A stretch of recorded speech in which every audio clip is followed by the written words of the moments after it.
about tonight? No more so much Elisha and Elijah. Not so much. It was hard to say those names. Really hard. What about tonight? Jonah. Easy, baby. Easy. By the way, if anybody out there gets seasick, this won't be so bad because I'm just going to tell the story about a boat, okay? Don't worry, it won't be bad. I promise. Okay. Okay, so, see, during this time when the prophets Elijah and Elisha lived, the Syrians were the greatest enemies of the Israelites. I explained that one time to you all. And the 10 tribes who had not followed Solomon's sons. Yeah, that's them. But as Elisha promised just before he died, the Syrians were finally defeated.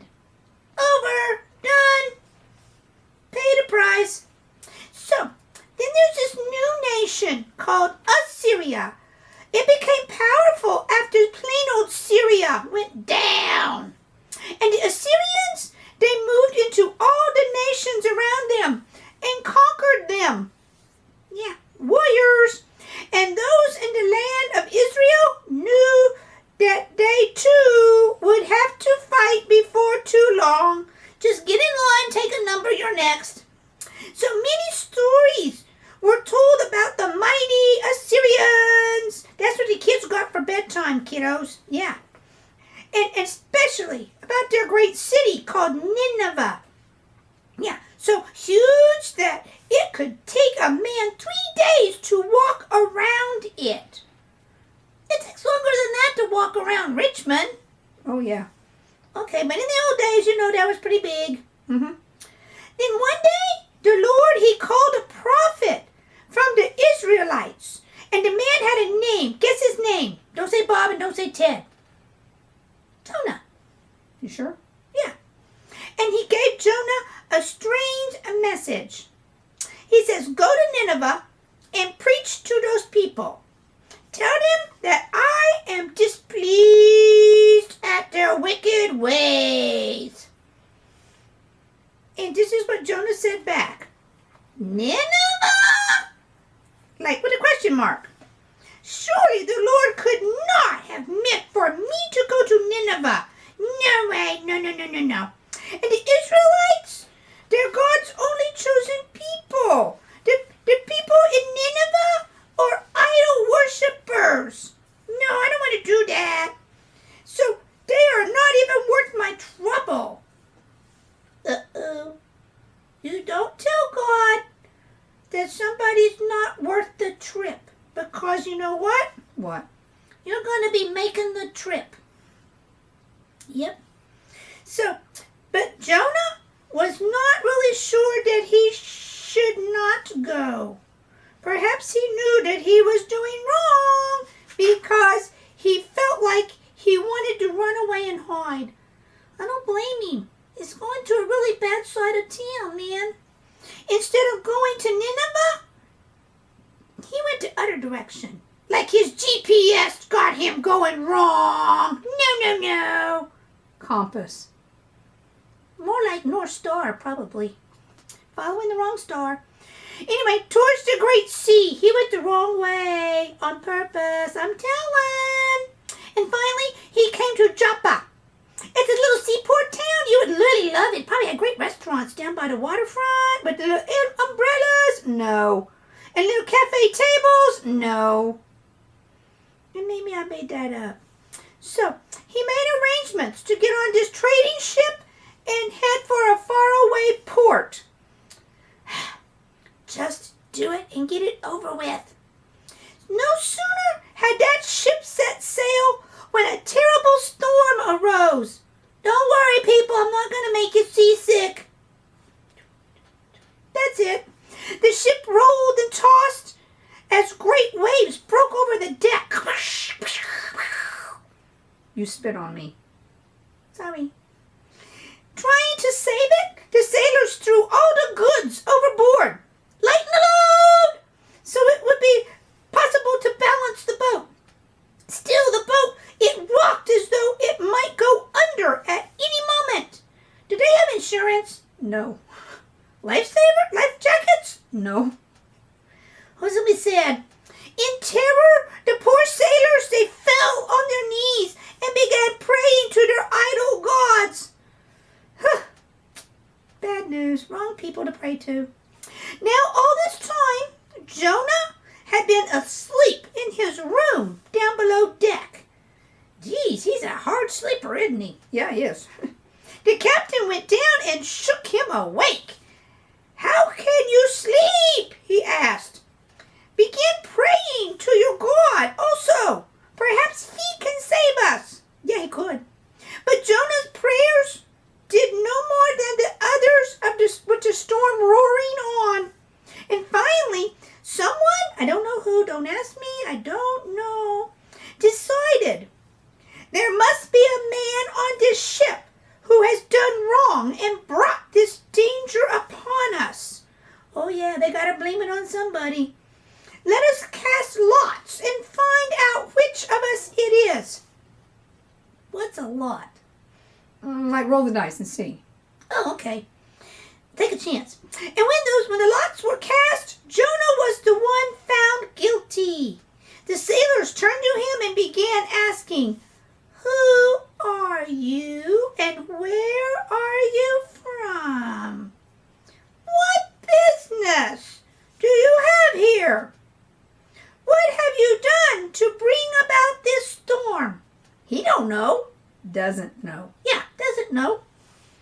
Jonah told him that he was an Israelite and that he was running away from a job that God had given him. See, bad news.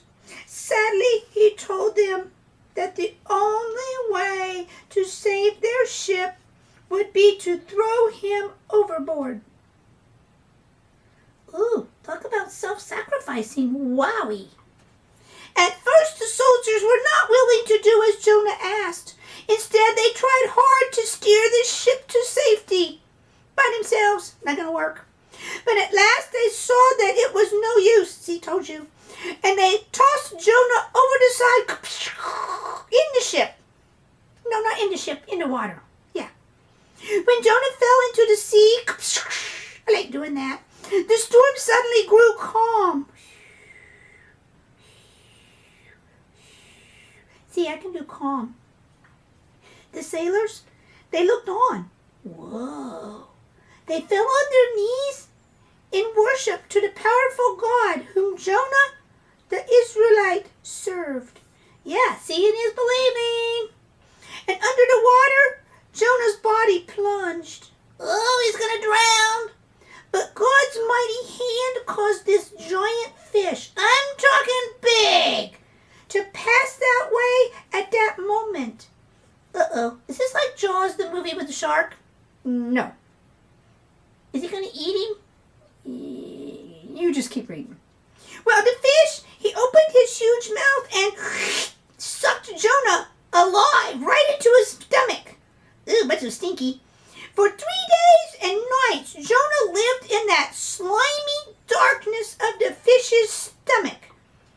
Ugh. Did he get him heartburn? Maybe. Most of the time, he spent praying to God to forgive him and save him. Yeah, he needs that fish to do a mighty big burp. Then suddenly the fish opened his mouth and threw up Jonah. Blech! I do pretty good vomit, don't I? Yeah, you do. A lot of sound effects tonight. Right on the dry beach. As he stood in the sand, smoothing his ragged little clothes and wiping off his stinky little skin, he heard the call of the Lord again. Go to Nineveh and preach. And you know what? This time he did not wait, but he hurried as quickly as he could to the great city. In Nineveh, you know that place he didn't want to go? Yeah. Jonah told his message to everyone he met. Who's going to believe that? I got swallowed by a fish, then he barfed me up, and here I am. Who's going to believe that? I don't know. Unless you return from your evil, the Lord is going to destroy your city. Oh, that was his message. Mm-hmm. He warned the people as he walked up and down each street. So, then, to Jonah's surprise, the people believed what he said. Oh, they were easy sales. Mm-hmm. They listened as though they had been just waiting to know how they could save themselves. They grew sorry for their sins, and even the king ordered that everyone, pray to the Lord God for forgiveness. When the Lord saw this, he forgave the people of Nineveh and decided, he always does that. You know that? As soon as you ask, he's like, poof, okay, erase that one off the books.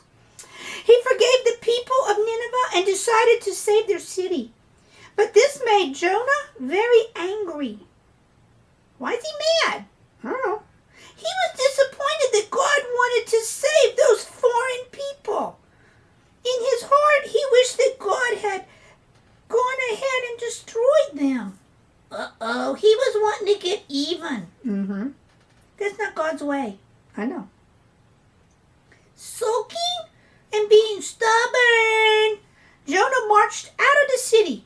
He built himself a little shack on the edge of town and sat down and waited to see whether or not God would destroy the city.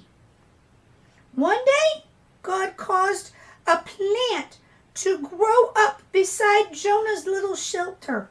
It had big leaves that threw shade across Jonah, and he rested happily out of the hot sun.